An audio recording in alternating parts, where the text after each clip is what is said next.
What's up guys? In this tutorial, I will show you how to change your name on Facebook. This should be quite an easy tutorial. For more information, click on the first link in the description below. The steps mentioned in this video will work for both the desktop and mobile versions of Facebook.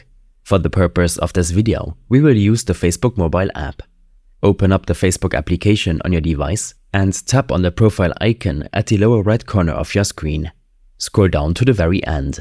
Here, you will see the Settings and Privacy option. Select to expand it and go to Settings. Now, we need to head over to your Account Center. Tap on the Account Center menu option at the top of your screen. While in the Account Center, select Profiles and choose your Facebook profile. Click on Name. Here, under First Name and Surname, activate the field by tapping it and proceed to enter your new name. Once done, click on Review Change.